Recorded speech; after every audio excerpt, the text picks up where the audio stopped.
Hello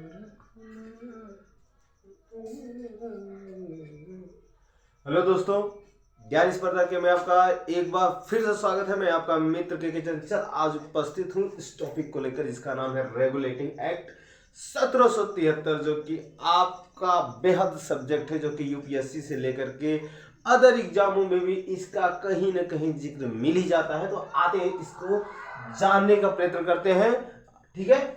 और हम बस कुछ पल में समझेंगे इसकी बारीकियों को और इंटरेस्ट से, ठीक है। ये कभी ना भूले, ठीक है। पहली बात, रेगुलेटिंग एक्ट 1773 क्या है? रेगुलेटिंग एक्ट देखिएगा, 1773 एक कानून था जिसे ब्रिटिश सरकार ने भारत में ईस्ट इंडिया कंपनी को नियंत्रण करने के लिए, वो नियमित रूप से चलाने के लिए क्या किया था? बनाया था। पहली बात। दूसरी बात, किस लिए बनाया था? मैंने बता दिया, नियमित और नियंत्रण करने के लिए, ठीक है।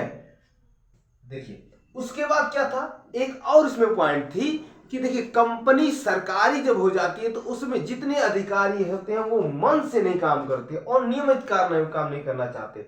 और क्या था, इस कंपनी में जितने भी अधिकारी आए थे, ठीक है, ब्रिटिश से, वो क्या करते थे? भारत से उपहार और रिश्वत लेते थे। क्या लेते थे? उपहार और रिश्वत लेते थे।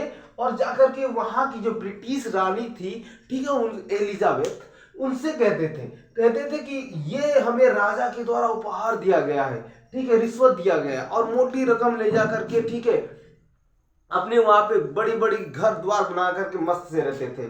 और क्या करते थे? मनमाने तरीके से काम करवाते थे, ठीक है। जो कार्य कंपनी का नहीं उसको न करवा करके अपना काम करवाना। तो इस पे नियंत्रण करने के लिए इस कंपनी को लागू किया गया। पहले जानते हैं कि ये जो ब्रिटिश कब इंडिया में आए? तो ब्रिटिश इंडिया में 1600 में आए। ध्यान दीजिएगा, ये आने का, इनकी आने का मेन कारण क्या था? तो इनके आने का मेन कारण था व्यापार करना। क्या करना? व्यापार करना। इसलिए हम कह सकते हैं कि ये एक व्यापारिक संस्था थी।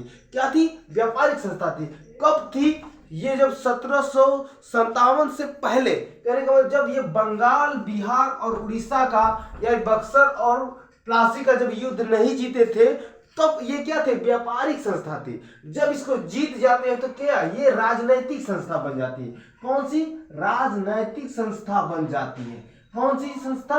राजनैतिक संस्था। कौन बन जाती है? ब्रिटिश ईस्ट इंडिया कंपनी, ठीक है। उसके बाद कोई कंपनी, सॉरी, इसका लाभ क्या हुआ? जब ये, ठीक है, राजनैतिक संस्था बन जाती है तो ये अपना प्रशासन और राजनैतिक, ठीक, कार्यों की इनको पूरी तरह से मान्यता मिल जाती है। क्यों मिल जाती है?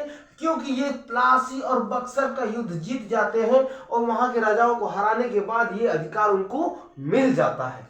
उसके बाद क्या है, जब ये भारत आए, ब्रिटिश जब भारत आए तो शासन किसका था? शासन था औरंगजेब का। किसका? औरंगजेब का। और गवर्नर जनरल कौन था? वारेन हेस्टिंग था, जो कि 1732 से 1818 ईस्वी तक काम किया। अगर अच्छा लगा हो तो प्लीज लाइक करें, अगर चैनल पे नए हैं तो प्लीज सब्सक्राइब करें। मिलते हैं अगले वीडियो में।